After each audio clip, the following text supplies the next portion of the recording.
Now for the conclusion of our lesson on 1920s America.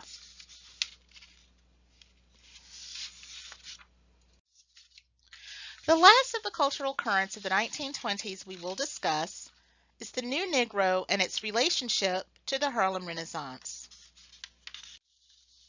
So what was the new Negro?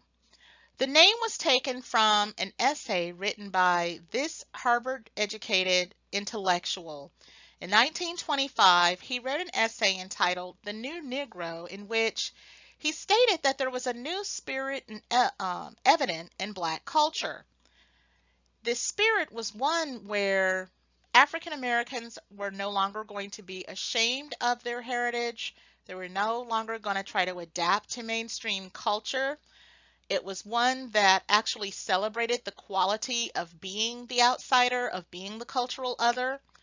And it was one that had been infused with a new sense of boldness previously undetected in older generations.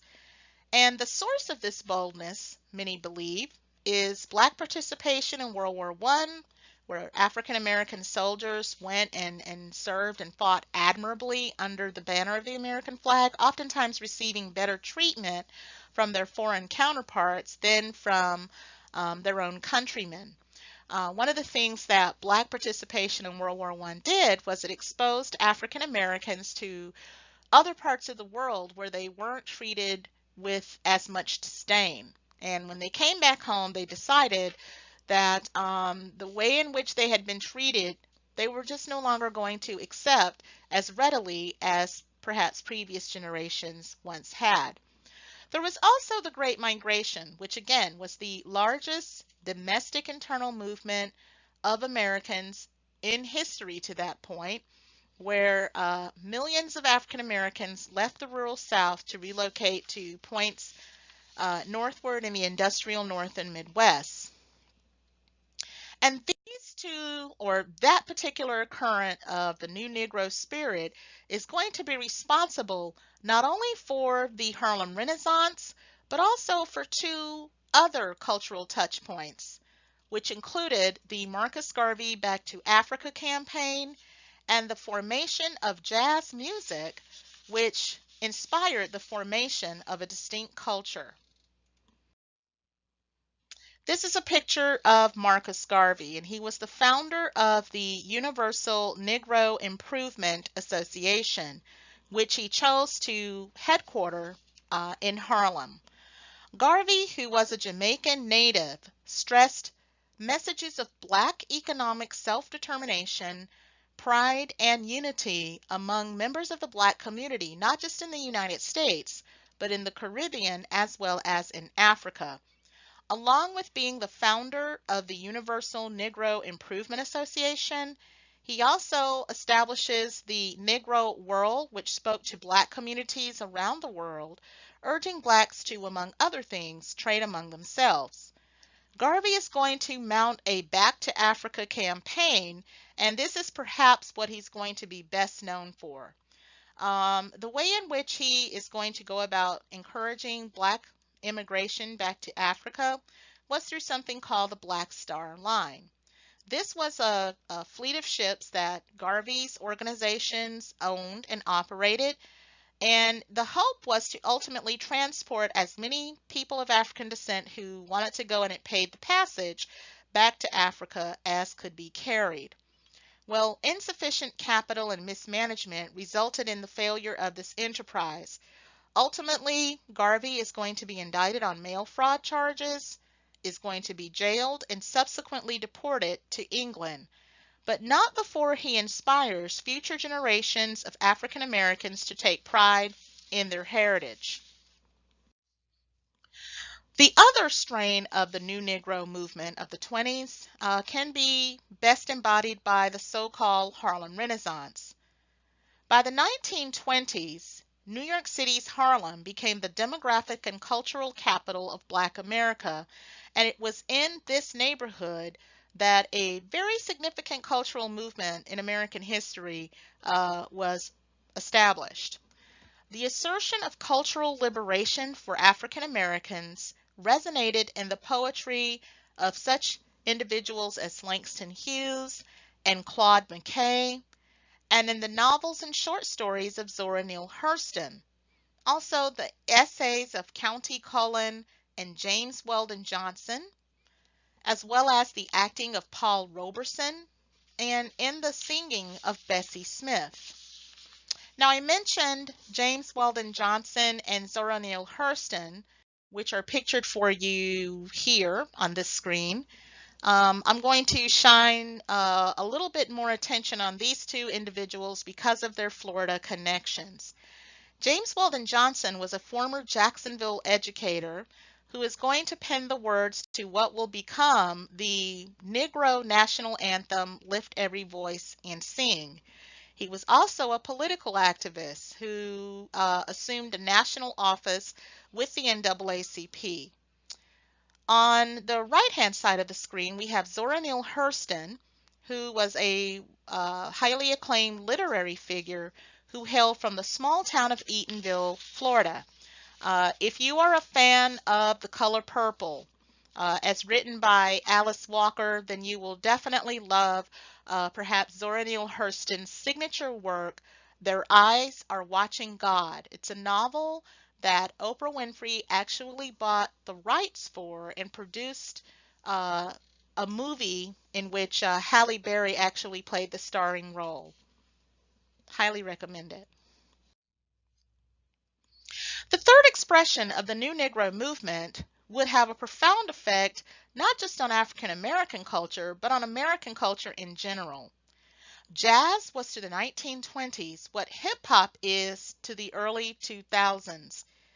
Jazz rhythms was the soundtrack for an era that was then undergoing rapid and dramatic changes, and this authentically American art form originated in the African American community and would become one of this country's most significant cultural exports. If we look at this chart that I have here, I list three elements of comparison in which we compare jazz with rock and roll with hip hop. The thing that there's several elements of comparison here, and I hope this chart illustrates that for you. Jazz was a reflection of the Black experience of the 1920s, the same way that rock and roll would reflect the Black experience of the 50s, as we will later talk about. The same way that hip hop, when it first came on the cultural scene, would reflect the Black experience of the 70s and 80s. Another element of comparison, the societal response. Jazz was deemed from people like Billy Sunday in the 1920s as the devil's music. It's the same criticism that rock and roll is going to suffer in the 1950s from the likes of Billy Graham, among other people, who said that rock and roll was, quote, the devil's music. And I can tell you, as a product of the 1970s and 80s, when hip hop first started to gain in popularity, same accusation leveled against hip hop. It's the devil's music. All three genres were accused of corrupting the morals of young white people. What's interesting here, and I need to kind of clarify or explain that further, all three genres of this music were originated in Black communities and were consumed first by African Americans, but they gained in popularity over time with young white people. And the minute that that started to happen, we're going to see a societal freak out about, the kind of message this music was sending and, oh, the moral degradation that this kind of music promotes. As long as it was confined to the African American community, you didn't necessarily hear those criticisms as readily. Then there's the musicality elements, the rhythmic elements. With jazz, you've got strong percussive rhythms rooted in complex melodic arrangements. You've got, in rock and roll, strong percussive rhythms rooted in complex melodic and lyrical arrangements. Should be lyrical arrangements. There's a missing word there in the chart. And secondly, thirdly rather, you've got hip hop, strong percussive elements enhanced by complex lyrical arrangements. I know there are some hip hop songs that are quite musical in its arrangements, but really it's not about the music with hip hop as much as it is about the beat and the lyrics, right?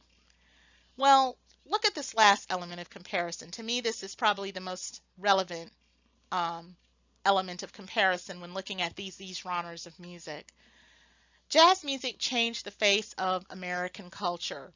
It would attract an international following and would create a culture that would ultimately transcend race.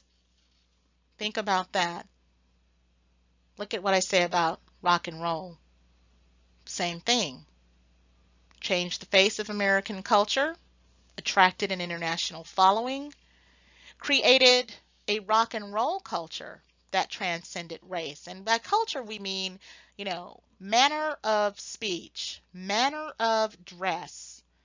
I mean, in both jazz and rock and roll, you're going to see the advent of slang language, particularly uh, demonstrated among its use among young people, right? Think about hip hop. Did hip hop change the face of American culture? Has hip hop attracted an international following? Is there now a hip hop culture that transcends race? Are there people who consume hip hop music that don't necessarily look like the producers of that music?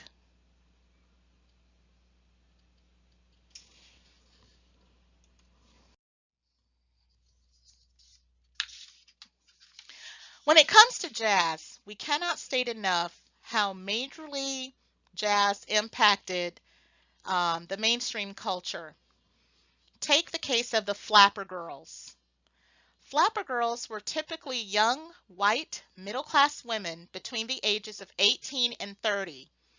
They were single, childless, and worked outside the home in environments that put them in contact with a lot of men. According to their critics, they drank too much, they wore too much makeup, and they challenged conventional norms of proper behavior for women. They attended petting parties where they would engage in illicit behavior that included drinking illegally in underground clubs called speakeasies. And what were they listening to? You guessed it, jazz music. Or again, as Billy Sunday would have put it, the music of the devil. Now I've got a link embedded in the Canvas module that corresponds with this lesson to see where you'll be taken to a YouTube clip that shows just what kind of dancing they were doing.